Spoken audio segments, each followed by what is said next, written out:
Hello, everyone. I'm Emma Penzo. I'm the Head of Economic Policy at the ABA. Thank you all for joining us this afternoon for this episode of the ABA Economics webinar series. This is a series that's exclusively for ABA members and stakeholders.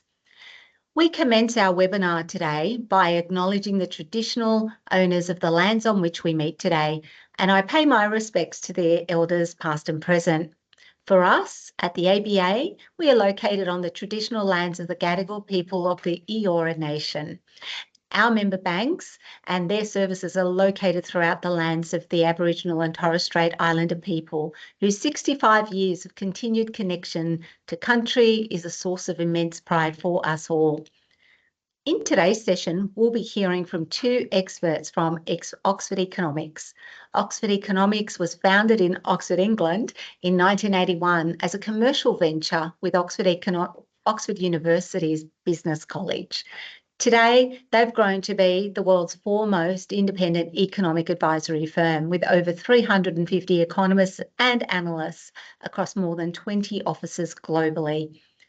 Regularly recognised as the top performing macro forecasting house in the world, Oxford's purpose is to unlock the power of economics for their clients and communities to enable positive commercial and social outcomes. Today, I have the pleasure of welcoming two Oxford colleagues, Nick Wilson, Associate Director of Real Estate Economic Service. Nick is responsible for researching, forecasting and analysing commercial real estate trends across all major markets and sectors in the region, and Emily Dabbs, Associate Director, Macro and Property Australia. Emily leads the macroeconomic and property consulting team in Australia, supporting clients in the property sector better to plan for their futures. Nick and Emily today will provide a comprehensive analysis of the factors driving property performance globally and in Australia. Nick will begin by exploring the macroeconomic trends shaping key global markets, including the impact of impact of policy settings on various property sectors. Emily will then compare these insights with the Australian market, focusing on both core property classes, commercial and residential, and non-core, such as build to rent, aged care, and education.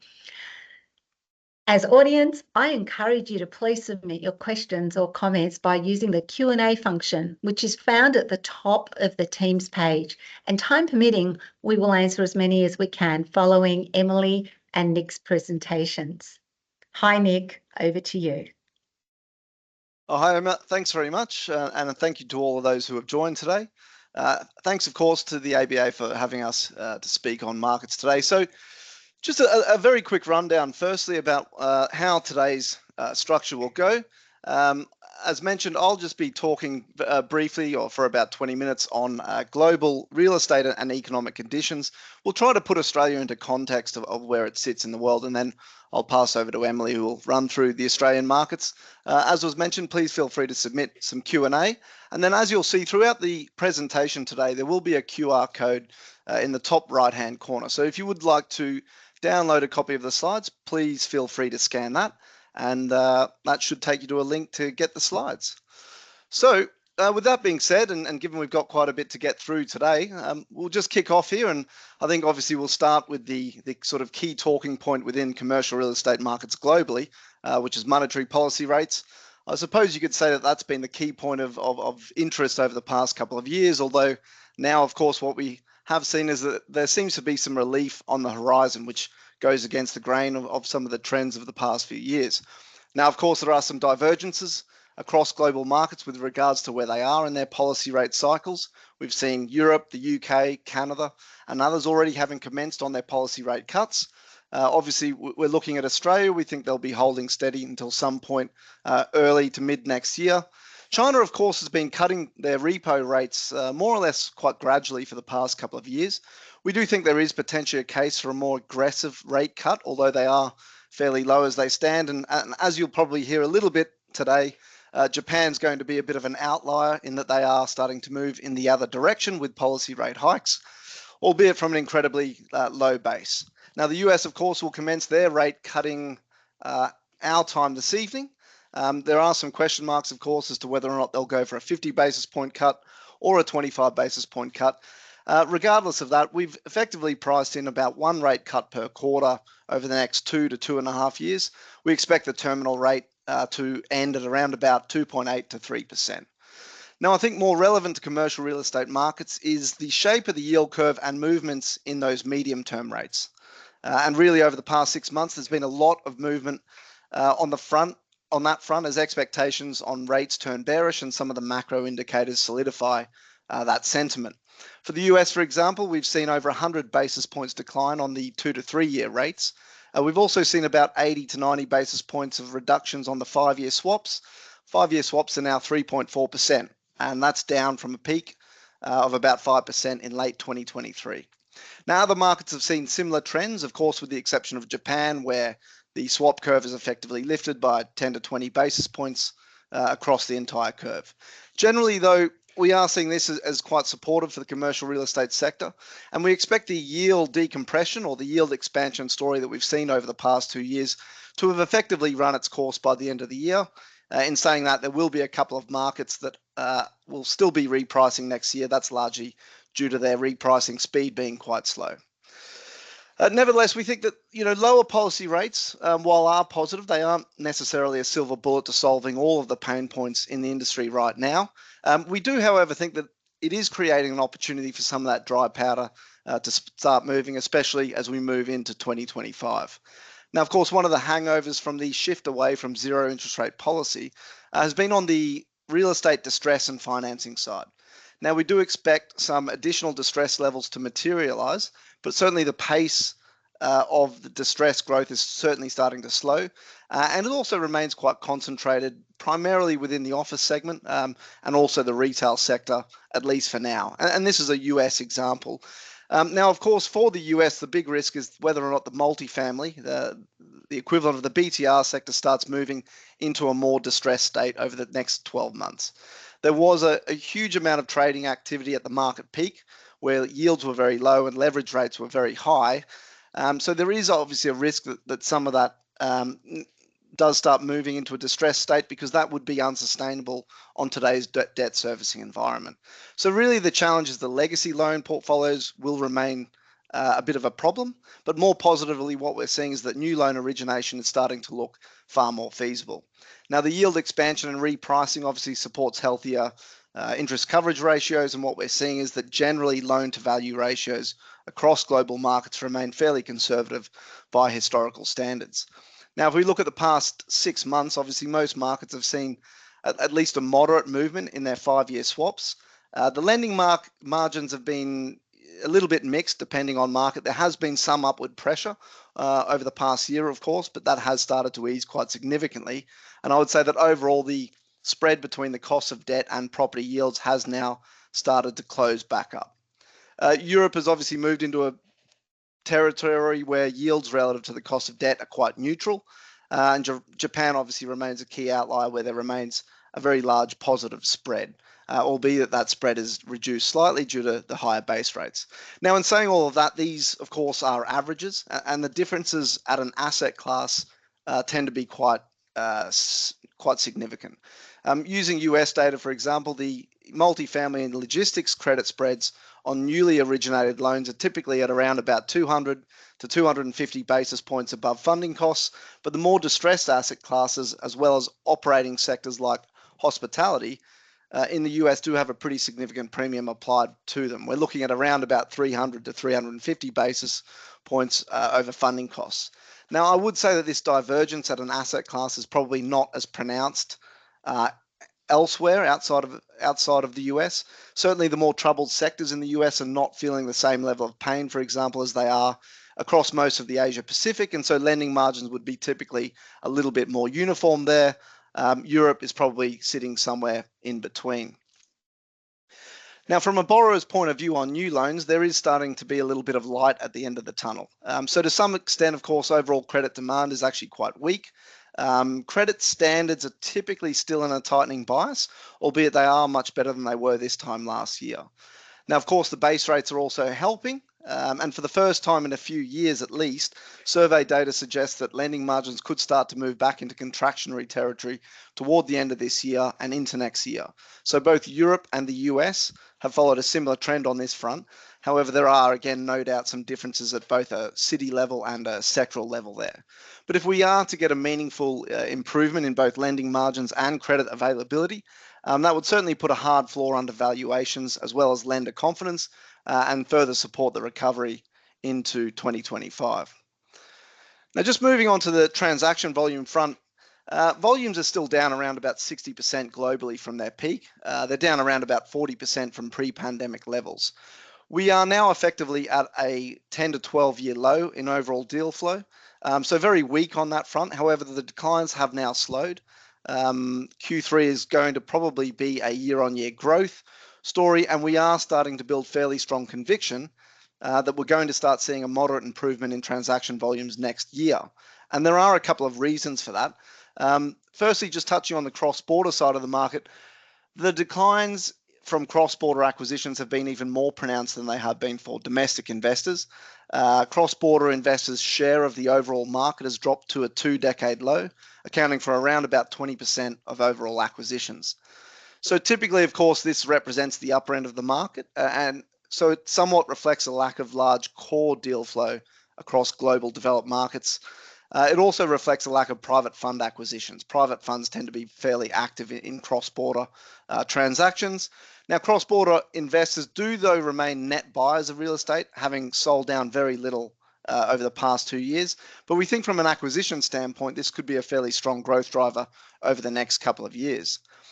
Now, some of the other reasons behind our conviction around improving deal flow and liquidity next year are the denominator effect and also the volume of private funds that have now entered into their extension periods. So as policy rates started escalating, obviously we saw equity market declines and then simultaneous fixed income market corrections. That, of course, left the slower moving real estate asset class in a position whereby most investors were above target allocations. So we've created this simple analysis here on commercial real estate allocations. This assumes a portfolio of 55% equities, 35% fixed income, and 10% real estate. So it shows the basis points above or below that 10% real estate allocation. Now, if investors had have held their portfolios steady from the end of 2020, of course, initially they would have become overweight real estate as both equity and fixed income markets declined. But that is now reversed with the equity market recovery. This could also start to translate into LPs shifting back into real estate, assuming that allocations to real estate remain unchanged. There is, of course, some scope for potentially higher allocations to other asset classes and higher allocations to fixed income as well. So while this may not directly translate into higher capital flows to the sector, we can well and truly state at least that the issues regarding the denominator effect, which were plaguing the industry 2 years ago, are well and truly done with. Now, while we're on the topic of private funds, we think that they'll become much more active on actually both the buy side and the sell side. So capital raising volumes grew very consistently in that post-financial crisis era, peaking in 2021. But the capital raising undertaken between 2015 and 2019 was very high. That led private funds to becoming the largest net buyer of real estate globally. And so looking at those 2015 to 2019 vintage funds, they've actually come up for maturity over the past 2 years, or at least many of them have. However, looking at the disposition volumes and the liquidation of the assets that they held, those volumes have fallen significantly. So what's occurred is that many of these funds have now rolled over into their extension periods where they currently remain. And so we've modeled the expected sell side deals from private funds based on fund maturity year, and historically the model has held up fairly well, with the exception of the onset of the pandemic in 2020. Since then, though, following rate hikes and the repricing, private fund disposals have obviously fallen dramatically. So we think there will be a lot of surplus dispositions over the next 2 years as markets stabilize and those closed-end funds start to liquidate the remaining assets within their portfolios. Finally, I think there will be some quite clear portfolio reconstruction coming through over the next couple of years as investors look to move out of certain sectors and geographies in favor of new emerging sectors. Now, whether or not there is enough liquidity in the market to absorb all of that unwanted stock, which will be predominantly office assets that come into the market, That does remain to be seen, but valuations, of course, will find a floor, and we think that office markets are generally priced to worst. And so a lot of them will eventually find buyers, with the probable exception of the very lower grade stock entering the market. Now, dry powder held by private funds has also fallen quite significantly this year. Now, this is not necessarily due to a large amount of capital calls and deployment of capital. However, I would say that capital calls have increased a little bit this year due to some of the large pooled funds undertaking mega acquisitions. So you can think of the Blackstone air trunk deal as a good example of that. Now, of course, low capital raising volumes also support some downward movement in dry powder as long as the deployment levels remain steady.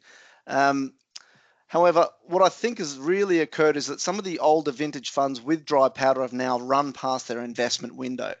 So a 2021 vintage fund, which was the peak of the capital raising cycle, for example, might have a 3-year investment window. That capital wasn't deployed in that 3-year window, and so the commitment has now been cancelled and the capital is being returned to the LPs. Now, I don't think that the LPs will be too worried about that either.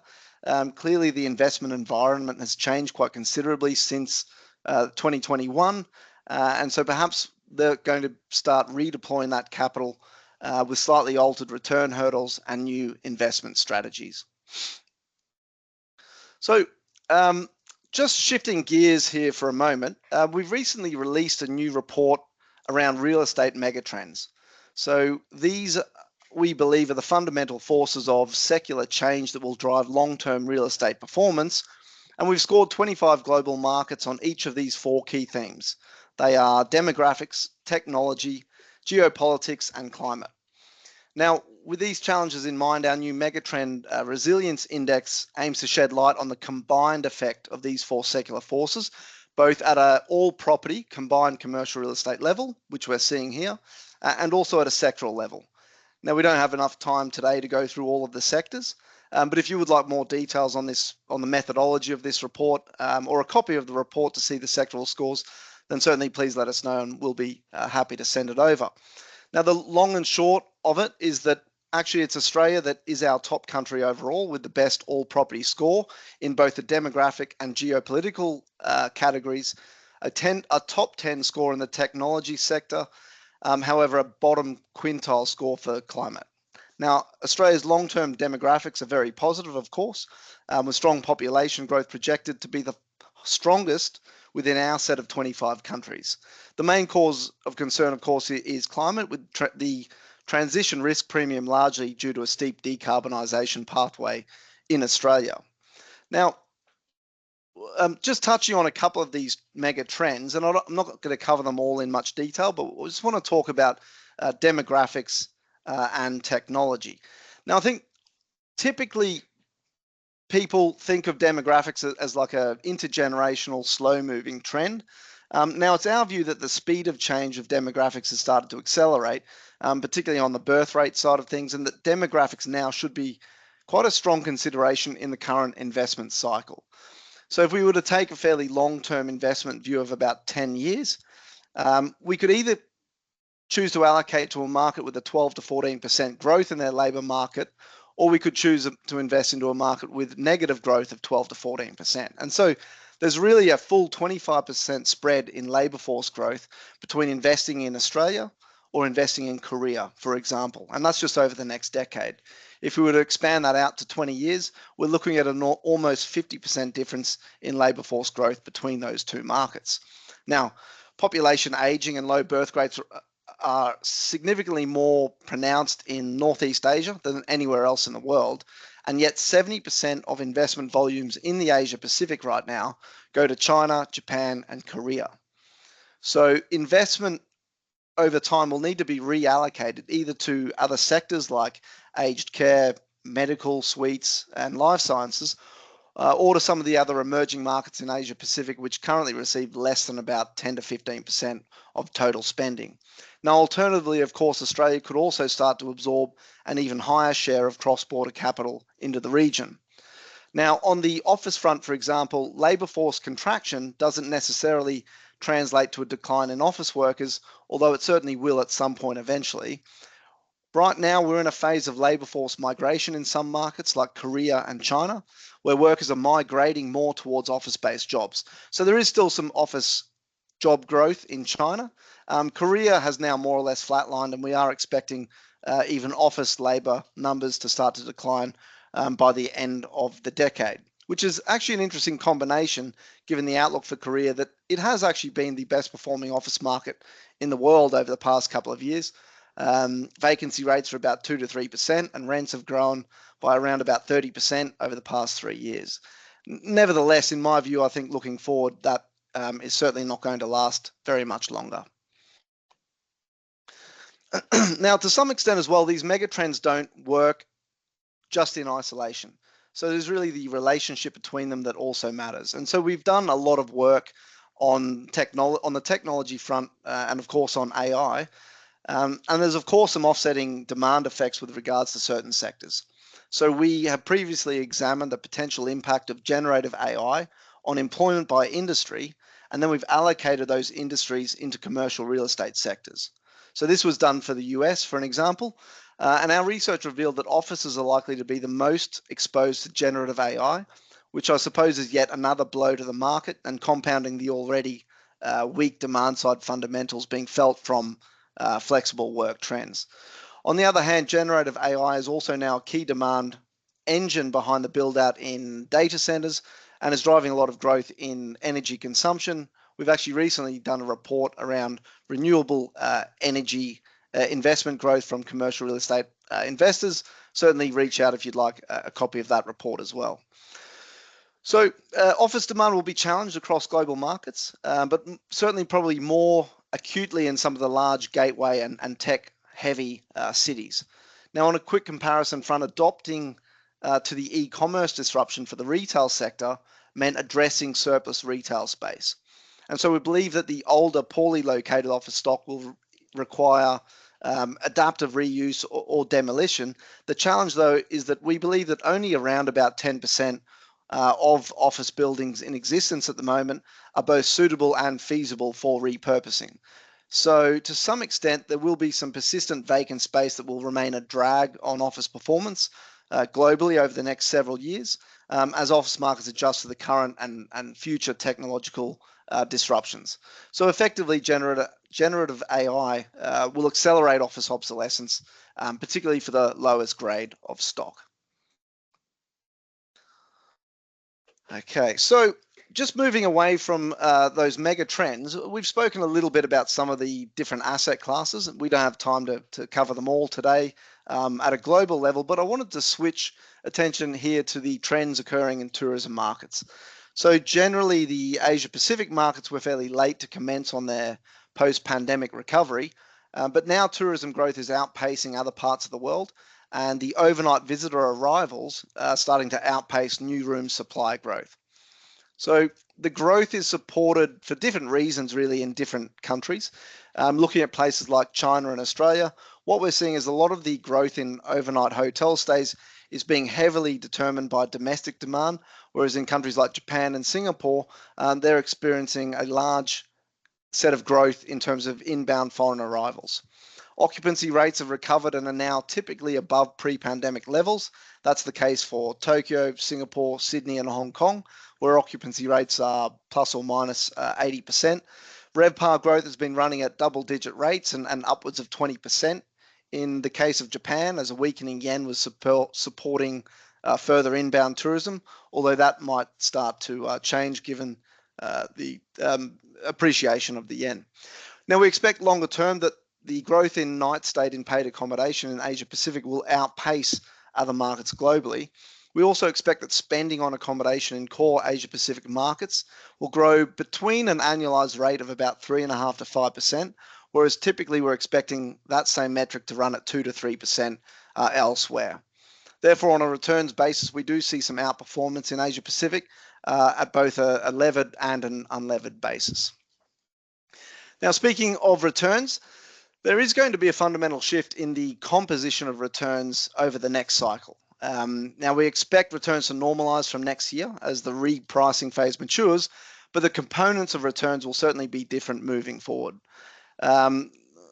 Little to no yield compression is going to be expected over the coming 5 years, as markets are currently pricing assets based on terminal policy rates or medium-term swap rates rather than overnight policy rates.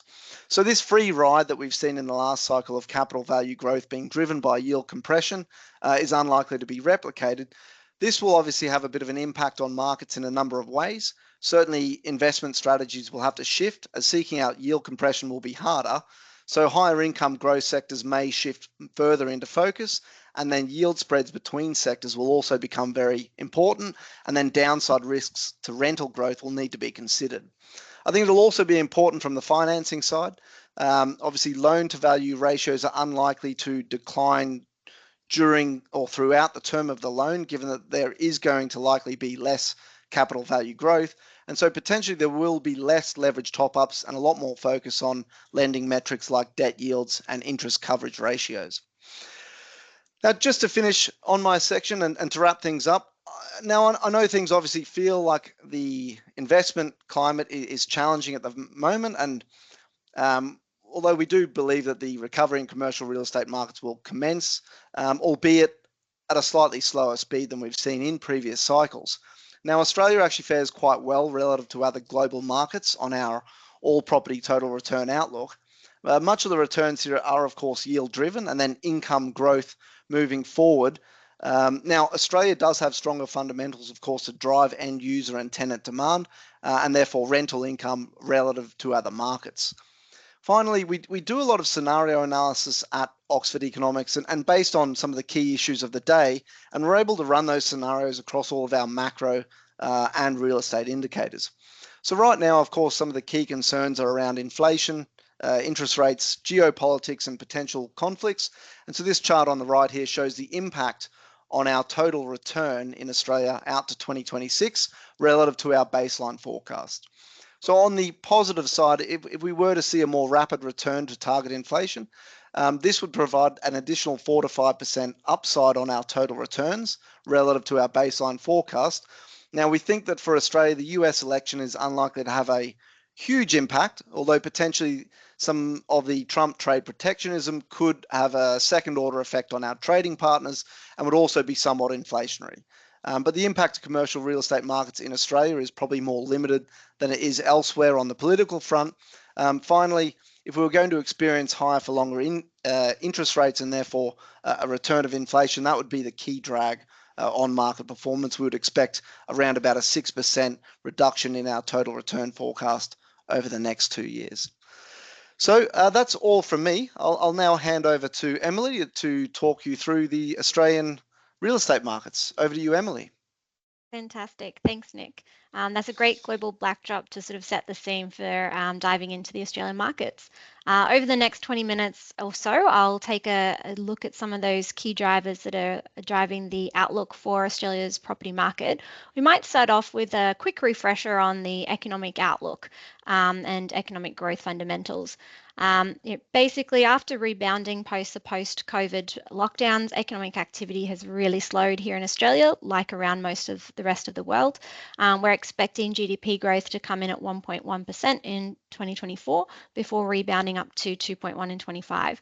But an important factor to consider there, and something that Nick touched on up the top, is that a lot of this is being driven by our population story, which is fantastic when you're thinking about it from a driver's perspective for economic activity and real estate markets. But when you strip out that population growth, which in 2024 we're looking at is something around 2.1, you're actually seeing quite a decline in economic activity per capita. A key driver of that population outlook is the rebound in net overseas migration. Post the opening of our borders, we've obviously seen a huge rebound in that migration coming through, particularly in our temporary categories, temporary workers, and also temporary students. Students have actually been a major focus of sort of policy discussion at the moment. And if we just go on to the next slide, it sort of shows you a bit of a story about some of the policy levers that are impacting that. So given there's been a lot of focus on this. We've seen a few changes in the policy front to limit the impact that the return of students is having on the economy. Particularly, there's some concern around the rental market. I will call out that international students actually only account for 4% of renters. So while it's quite a large political issue from the property market, it's not maybe the biggest issue in that piece. However, we've seen a lot of policy change, in particular, more recently, announcement of introducing international student caps, both at an aggregate level but also at an institution level. There's a lot of sort of interest in how that will flow through both to the university sector and then also through to the student accommodation sector as well. It is worth noting, though, that we've already had a few changes come through in the migration strategy, which included increasing fees and also including adjustments around risk assessments, saving requirements and language requirements. And that's actually resulted in quite a large drop-off in student visa grant rates. You can see there the chart on the left that it's been particularly big in the vet sector, with higher education actually dropping to one of its lowest grant rates on record, with those policies already flowing through. That's already been seen before we've seen this cap discussion coming through. So we're already expecting a lot of that student demand to really pull back with the introduction of student caps to further just solidify basically a lower level. It is worth noting, though, that the chart on the right sort of shows what the international student numbers would be, above or below the mooted cap at the moment. And really, it's mostly coming through in the vet sector, with the higher education sector cap, while lower than last year's record numbers, still much higher than the sort of 10-year history average there. What does that mean from a student accommodation perspective is that there's still a lot of fluidity around what these impacts might show. There's definitely a lot of concern because international students do account for about 74% of student accommodation residents. And we do know that when we're looking at these caps, it's particularly a larger risk for large universities and in the metro centres. And there's also a bit of a lack about forward guidance, which is really important when you're making investment decisions in that sector. That there is also a potential here that there is some policy around universities who invest into student accommodation having increases in caps, and given the importance of that on their financial aspect, that is a potential positive area. So it's definitely an area we're looking at very closely. But if we look back at the sort of broader financial conditions, Nick did a great job about what's happening in that global perspective. Maybe just to give a bit of a flavour of what it means here in Australia. Australia is a little bit different in its interest rate cycle compared to our peers. While others are talking about cuts, we're still some way off that. A reason there is that the RBA here in Australia has done a bit of a different approach, walking a very tight line between managing inflation and, importantly, inflation expectations, but also ensuring that we keep some of the gains we've made in the labour market. That has meant that it's taken a little bit longer for inflation to come down, and the economy is running maybe a little bit hotter than it would have done if we had interest rates go up higher than expected. We're expecting that inflation will continue to come down, but really not below the top of the band until 2025, with interest rates on hold until, as Nick said, sort of the first half of 2025, but likely the second quarter. Despite all of these pressures, we have seen that the mortgage arrears have remained relatively contained, still ticking up, but nothing sort of off the record. And that's been a really important piece around the financial stability of households and mortgages, but it's definitely creating a lot of pressures for them. When we look at the residential market and how these financial pressures sort of go into the performance of the resi sector, you can see that it hasn't really done a lot to hurt property price growth. We've actually seen property prices grow through 2024, despite interest rates being quite high and those financial pressures being quite high. A lot of this, though, is coming back to the imbalances between demand and supply. Ultimately, demand has taken a step back, which you can see there on the left. Our underlying demand measure, being the blue line there, has taken a bit of a step back, but it's still at relatively high rates, and more importantly, it remains well above what's happening on the dwelling completion side. And this is adding to a stock deficiency issue, which is keeping a sort of lower bound under property prices and property growth. Ultimately, when we're looking forward, we are expecting that demand will continue to be a bit hampered in 2025 before recovering as some of the fundamentals around household incomes and household financial condition improve. But we're also expecting that it's going to take some time for supply to come online. And so ultimately that dwelling stock deficiency will remain and really put a solid sort of base under price growth moving forward. A key question we get asked a lot about is, well, if demand is so strong, why is supply not ramping up? And I think that the affordability chart shows a good picture here.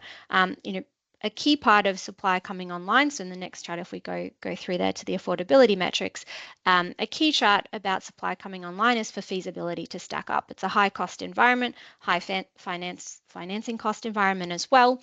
And when we're looking at mortgage affordability, we're seeing record rates of inaffordability, if you like. Here in Sydney, where I'm based, mortgage repayments as a share of household income is sitting well into the high 50%, which is very, very high. And that means that despite the demand, there's really not a lot more ability for people to pay more. And from a developer's perspective, the costs are quite high, and so the ability to get projects off the ground means that they can't offer it at lower prices. And so while there's been price growth, it's not enough really to offset the feasibility metrics, and that means that it's a real sort of handbrake on supply coming through. We do expect that affordability measures from a mortgage perspective will improve as we head into the latter half of the decade, and that's a really key driver for driving supply coming online there. On the rental side, it's a bit less of the case. They don't get the benefits from the lower interest rates. If we go into the next slide around the build to rent, I think is an interesting part in the resi market. It's been quite a bright spot, a bit of a different sort of offering there. Australia's been a little bit behind our global peers, say in the UK, etc. And so we see a nice forward trajectory for that sector. But it also highlights that when we're looking at challenging financial environment, policy can make a big difference. It has taken a bit of a step back in 2024. Borrowing costs remain very high, and importantly, there's been a lack of a lack of understanding around where federal tax policy is going for institutional providers. And so that's provided a little bit of uncertainty for the sector and resulted in a number of players pausing their activities there. Looking forward, we expect that build to rent will remain a big part of the residential sector. We're expecting it to account for about 20% of new apartment commencements, so high-rise commencements is the main area where that plays in to that space. So we expect that's likely to translate into some significant numbers coming through from sort of FY26 onwards as growth returns to the sector. If we take a bit of a different lens now and look at our commercial conditions, commercial property conditions, while the financial backdrop is quite similar to what we've gone over with the resi and the global picture, I think it's interesting to kind of talk through some of the different challenges that are playing out in these sectors. When we look at the office space, it's obviously been one that's been hard hit both here in Australia and globally as it grapples with that work from home transition and what it means. We've also seen significant supply coming online here in Australia in the lead up to that, and ultimately that's led to over 20% decline in cap values in some markets. The retail sector, has also struggled with that lack of, foot traffic in its property in key markets following sort of lockdowns and the return to online. But a lot of that also had been playing out the introduction of online already. So while those capital values have also fallen, maybe not as much as we saw through the office. Industrial has been a bit more of a brighter spot. It's benefited from that strong demand, but there's also been a bit of supply coming online here. And so that's been moderated a little bit. And really the strong story in industrial has come through more on the rental growth and the yield side. When we think about yields, we have seen that risk premiums have risen a little bit over the last 2 years after they bottomed out sort of June 2022. There's been a bit of fluctuation there, but as interest rates rise. But looking forward, we expect that premiums will rise as risk premiums will rise as yields are sort of slow to follow the interest rates lower, but they will remain low by historical standards. If we take a bit of a closer look into the office sector, it has been hit quite hard, and I think it's useful to sort of unpick some of the differences that are playing out across the markets. Overall, the employment story is relatively solid. Employment growth is expected to improve through 25-26. It's hitting a bit of a slowdown here as the labour market slows, but it's definitely not anything like we saw through 18-19 in terms of that white-collar worker growth. So the fundamental growth is there, but not as strongly. Importantly is the office attendance, and this is where the story between markets is really quite interesting. On the Sydney side, it's one of the areas where it's returned much quicker than, say, Melbourne. And when you look at the trends over time, you can see that Sydney is still trending upwards in terms of its office attendance. There's still more to go. Melbourne has really sort of stabilised, and so there's a question there about, is this the new norm? Is there further improvement to make, or is there a sort of more structural shift there in the Melbourne market compared to the Sydney market, which is quite interesting to play out. Brisbane's a little bit different. The data there's a little bit patchy. It's based off some of the transport data, which I think is probably picking up a little bit more about change in transport habits necessarily than change in office habits. And so we do expect that Brisbane will, continue to improve. It was one of the least impacted, and so is likely to benefit from the return to office. On the industrial front, it has been a standout in the commercial real estate area. While more recently it's taken a little bit of a step back, it still presents a solid growth story. Vacancy rates and net absorption have softened as we've seen supply come online, and some of those pandemic drivers have moderated. But moving forward, we expect that ultimately demand will remain fairly robust and will closely follow economic activity. We see that economic activity is broadly bottomed out, so we should see an improvement there in those fundamental drivers, which will help sort of absorption rates and also help yields as well. Capital values as well. While the recent period of weak demand, combined with some of that above average supply is likely to keep those vacancy rates a little elevated and keep downward pressure on rents, we do expect that will unwind by the latter half of the decade, and we'll start to see a sort of return to a more normal and sustainable period of growth there in terms of sort of yields, etc. One last one that I wanted to go into, which I thought would be interesting to explore, is the aged care or aged living sector. We get asked a lot about clients around the different property sectors. We talk through the core usual investment areas like resi, office, industrial, etc. But there's a lot of interest from our clients about different parts of the market that are maybe a little less usual, whether that be in data centers or even things like aged care. And I think this is an interesting one to read into, because when you're looking at the fundamental drivers combined with some of the policy aspects, it paints a very different picture. Australia, like many countries, does have an aging population. As Nick pointed out up the top, while we have some of the better fundamentals from our working population, which is great, another piece is that we do have that aging structure. But what is good is that while we've got growth in our older cohort, we also have growth in our working age cohort, which is really important when we're thinking about how we actually supply aged care or care to our older population moving forward. So that is a really good sort of news story for this sector. But what recent sort of history shows is that policy can make quite a big difference on performance. So on the left here, we have a chart about sort of occupancy rates at retirement living versus aged care. And we've seen a real shift between the two markets, with retirement living sitting at basically effective capacity, with aged care trending down lower. Now, there's a couple of reasons for this. A key one is obviously the aged care sector has taken a bit of a beating post the Royal Commission, and also through COVID, with some of the coverage there about care occurring in those areas, which has been a little bit challenging.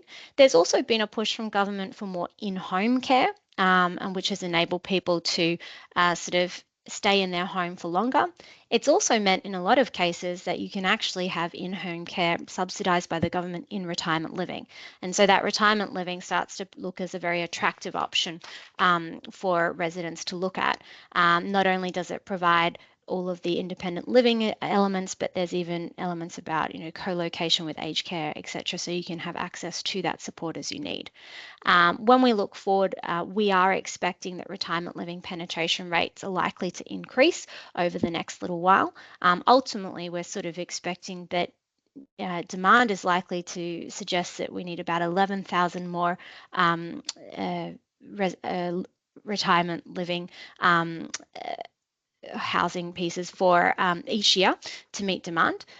Historically, we've only had about 7,000 on the market each year, so that's quite a gap to sort of see that demand. So likely to keep those occupancy rates high, whereas the aged care piece, obviously has those troubles. And I think this highlights that, even in challenging financial conditions, there's some interesting plays in some of these non-core segments that are underpinned by some of the solid fundamentals. But it is important to look at the detail of what's happening there, and particularly the context of the policy environment, which can have a significant impact on sort of the product offering and what works in the market and what is struggling. So I might take a pause there, and I think we can hand over to questions.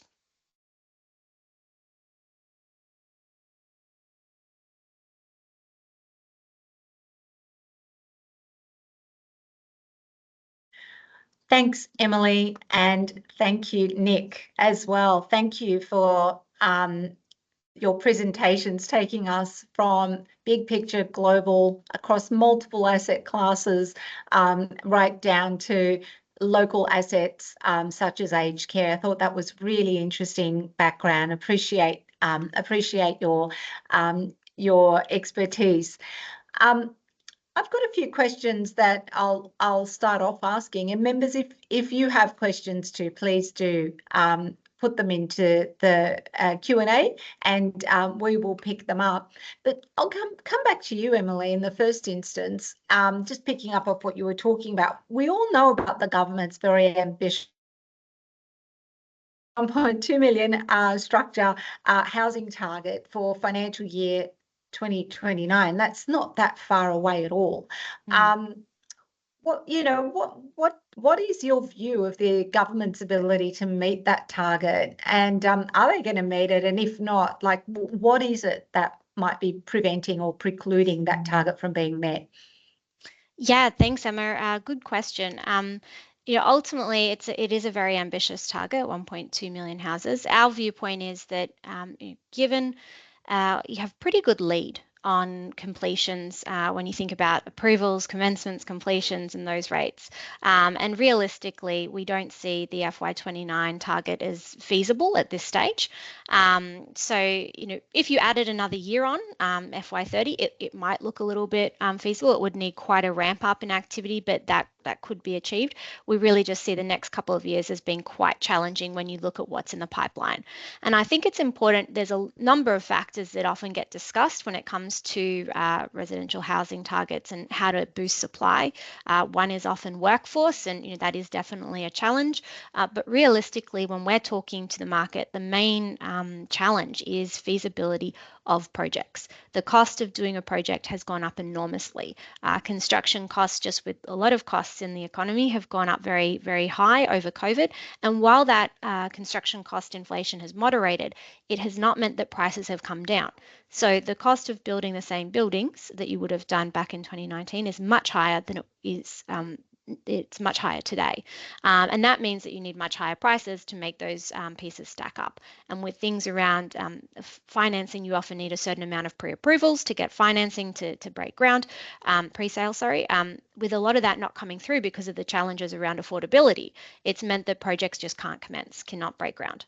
And so realistically, what we see as making a change is moving into that affordability story. Once those projects can actually attract the funding they need, households have the money they need to pay, that's likely to see that sort of increase the amount, and also as those costs of funding come down as well. So that's really where we see the biggest shift to being able to meet that target, but FY29 is very ambitious. I was surprised you said maybe FY30 might get us a little bit closer. I would have thought, building that many properties in such a short period of time. I would have thought a much longer period. But I have seen the Oxford Economics analysis, and I understand. I understand the basis on which you made those comments. Nick, you provided a really broad and detailed analysis, actually, of property generally globally. One thing that is in my newsfeed all the time is the China property market and all those ghost towers that are hanging around that have been built and no one's buying them, no one's living in them. Can you please expand a little bit more on what your view of the China market is and perhaps any implications of that, of what's going on over there back into Australia? And yeah, what are the links there? Yeah, sure. I mean, China real estate markets are, how much time have you got, I suppose? Obviously we've all heard about, the ghost towns, and you've seen the news feeds, and obviously there's a lot of talk about, house prices in China being on the decline. I think what's being missed is some of the reasons behind it. This is not just a story about developers going bankrupt or weak demand, although they are both occurring. The issue is actually extreme oversupply. All of the policy response at the moment is around supporting developers and the unfinished stock. But what they're not addressing is the supply side. So, and this is going to sound a bit strange from an Australian context. Every year for the past 2 decades, Chinese developers have commenced more stock than they've completed. So that means that the development pipeline, what's currently under construction or more likely on hold, awaiting more finances, is that there's 10 billion square meters with a B, 10 billion square meters of housing stock under construction. So that's enough homes for 80 million.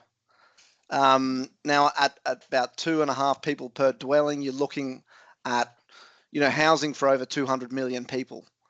Now the issue, of course, is that the population is now declining. So what are you going to do with this 80 million? Plus there's about another 70 million sitting completed in markets that are vacant. So it's really around this. Now, of course, there are some offsetting factors. You still have urbanisation, which is running at about half of what it was pre-pandemic. You have shrinking household sizes. So with a stable population, fewer people per household, you do need more homes. But the existing stock in the market, as well as the development supply, will be really, really hard to, fill up. There just aren't the people there. So construction starts are just going to have to start falling. So I think that's probably the main linkage to Australia. It's not through the real estate market. It'll probably affect the exporters, for example, because housing construction is running so far ahead of requirement. They're going to have to take a breather. And then if you look outside of the residential markets, office and retail markets are a bit of a microcosm of the residential markets. So as tough as things look in Australian office markets right now, with vacancy rates of perhaps 10 to 15%, those same vacancy rates in Chinese cities are 25 to 35%, and there's a huge amount of stock under construction. There's about 200 million square meters of stock under construction in China. That's like 7 Australian office markets total. And obviously the demand side is pretty weak. And so, generally, I think what we have seen is overcapacity on the construction front. That will need to take a breather. What we have also seen, though, is from industrial production and home building, the solution to weak, underlying consumption demand has been to continue producing and building. And so inventory in both industrial production and residential construction has far outpaced demand, and so that is likely to be a bit of a drag on economic growth, and that obviously has implications for Australia. Yeah. You mentioned the pandemic in that response, and that triggered me. Yesterday, I was talking to some people who are representatives of a company that sell a well-known import a well-known tapware brand into the country, and they were saying our stores are full, but they're not going anywhere. But it was a very different situation during the peak of COVID-19. Do you think you can maybe just rewind a little bit and maybe just explain to us how those supply chain disruptions that originated from those international markets impacted the Australian property market here, and whether that is still a lingering effect or not? Yeah, I mean, I guess there's a couple of different angles here. From the supply chain issue from a macro and consumption standpoint was that we all stayed at home for 6 to 12 months and sometimes more. That shifted from service consumption into goods. So it caused a huge e-commerce boom. We then shifted away from goods back towards consumption. So, industries and economies were having to retool sort of live time. That, of course, also occurred in, more relevant to the real estate market on the construction side. So a lot of construction sites all over the world were obviously put on hold. And then as we came back and opened up, obviously there was huge demand for building materials and others. There was obviously a lot of labor shortages as well. I think one of the main feed throughs is around the surge in construction costs. 2022 and certainly 2023 to a lesser extent, we were seeing 15% growth, well above inflation growth on construction costs. So when we had both the construction cost growth, the higher interest rates, therefore higher financing costs, and then now we've got labor cost growth, all of the cost side of a development project have now increased, as Emily alluded to earlier. Now, if we think about the repricing in commercial real estate markets, yields have expanded, rental growth probably hasn't achieved in most markets what was underwritten in the original assumptions. So the revenue or the gross realization of a project is down. So I guess the combination of higher costs and lower revenues is not a very good environment. And that's why we've also seen a lot of distress on the construction financing side. No doubt there are a whole raft of other flow through effects to real estate markets, but it's probably beyond the scope of today. Thank you. Well, for my last question, I'll turn to you, Emily, and we're going to look into the future a little bit and get very specific. We've heard a lot about prefabricated housing and its potential to significantly reduce time to occupancy. It's an emergent property class, and I must say with our members, we've been talking about, well, how does credit policy and part payments and the like accommodate this emergent sector, I guess you can call it. So do you have a sense through any of the analysis at Oxford Economics in respect to its potential growth and potential uptake in the Australian market? Yeah, look, that's a really interesting area for the market. And I think, it's really great to see a lot of government interest in the area as well. And that's I think one of the key parts to make modular and prefab work is you really need the scale of demand. You need the scale to make these projects stack up. I know, for example, I was talking to someone from New South Wales government. They were talking about looking at it for their schooling, stacking up schools, and it works really nicely because it's very similar product. You're rolling it out to different places. Modular works really well, and lots of benefits to it. And if we're wanting to build more, whether it's resi, well, particularly resi, we need to do things smarter. Construction has some of the worst productivity measures that you can look at. And so looking at things like modular housing is a fantastic way to think about doing things differently. But it has a lot of benefits. It's not delayed by weather events, etc., which close down usual work sites and slow down work because it's all done inside manufacturing facilities. So there's lots of benefits to improving time to market, efficiency, etc. But there's still a lot of uncertainty as well. So I do see it as an area playing an important part, particularly in improving the sector's productivity. But it's not the only piece that's going to get across the line, and there's still, I think, a little way to go. Particularly, you mentioned there, Emma, around financing. I think that's one of the big uncertainties is how do you make it stack up? It's a quite different process of how you would normally work with contractors and how you would do jobs. So kind of getting those fundamentals right will be very critical to seeing if it's successful. But it's also thinking about the projects that it works on. You need large scale, and you also need to ensure that it works in some of the apartment complexes, etc.